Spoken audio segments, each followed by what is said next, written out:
जळगाव माजी उपसरपंच युवराज कोळी हत्या प्रकरणी अपडेट समोर आले आहेत। 2 जण यामध्ये अटकेत आहेत, तर दोघांना 29 मार्च पर्यंत पोलीस कोठडी सुनावण्यात आली। या संदर्भात मोठी अपडेट समोर आली आहे। जळगाव माजी उपसरपंच युवराज कोळी हत्या प्रकरणी आता 2 जणांना अटक करण्यात आली, तर दोघांना 29 मार्च पर्यंत पोलीस कोठडी सुनावण्यात आली आहे। भरत पाटील आणि हरीश पाटील असे अटकेतील दोघांचे नाव आहेत। 2 जण यामध्ये अटकेल्या दोघांना आता 29 मार्च पर्यंत पोलीस कोठडी सुनावण्यात आली आहे। भरत पाटील आणि हरीश पाटील असे अटकेतील दोघांची नावं आहेत। युवराज कोळींची जुन्या वादातून धारधार शस्त्राने हत्या करण्यात आली होती आणि त्या संदर्भात आता मोठी अपडेट समोर आली। या संदर्भात ताजी अपडेट देण्यासाठी आपले प्रतिनिधी सचिन गोस्वामी आपल्या सोबत फोन लाईनद्वारे जोडलेले आहेत। सचिन, युवराज कोळींची जुन्या वादातून धारधार शस्त्राने हत्या करण्यात आलेली होती आणि त्या संदर्भात दोघांना ताब्यात घेण्यात आलेलं आहे, काय सांगशील सविस्तर?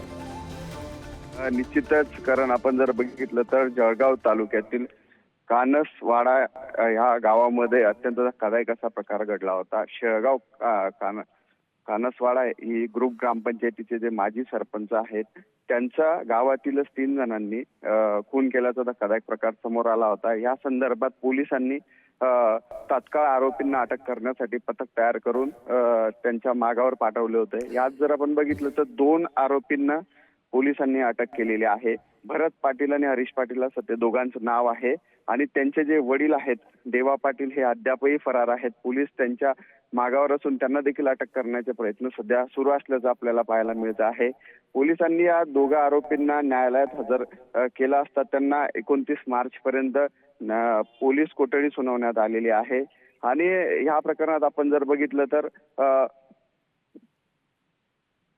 या प्रकरणात जर आपण बघितलं तर आरोपीचा हॉटेल जाळण्याचा देखील प्रयत्न झाला होता आणि त्या प्रकरणामध्ये पोलिसांनी अज्ञातांवर देखील गुन्हा दाखल केल्याचं आपल्याला पाहायला मिळत आहे। एकंदरच या प्रकरणामध्ये जे माजी उपसरपंचाची हत्या झाली आहे ते शिंदेच्या सेनेचे कार्यकर्ते होते, त्यामुळे देखील पोलिसांकडून अधिक तपास सुरू असून लवकरात लवकर आरोपीला जो एक आरोपी फरार आहे त्याला ताब्यात घेण्यासाठी देखील प्रयत्न सुरू असल्याचं आपल्याला पाहायला मिळतंय।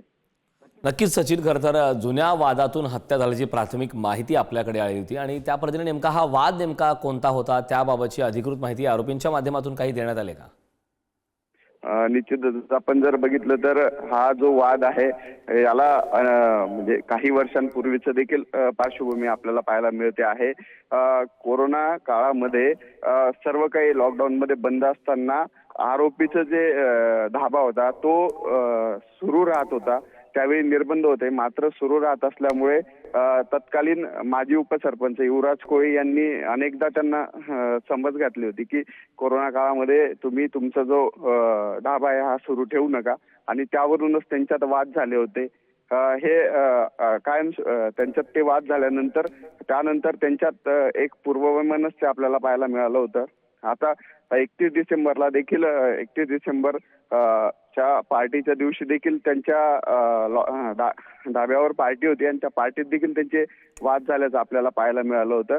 आणि एकंदरच त्या दोघांमध्ये जे वाद होते जुने वाद आणि त्या वादातूनच हा खून झाल्याची प्राथमिक माहिती पोलिसांनी दिलेली आहे।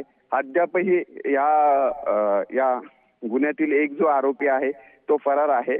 त्या 3 आरोपींना पकडल्यानंतर पोलीस या संदर्भात अधिक माहिती देणार असल्याचं देखील पोलिसांनी सांगितलं आहे।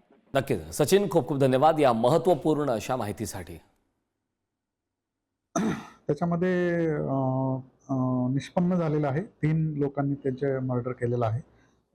त्याच्यात एक भरत पाटील आहेत आणि त्यांचे 2 मुलं आहेत। हे 3 जण त्याच्यात निष्पन्न झालेले आहेत। 2 मुलांना ताब्यात घेण्यात आलेलं आहे।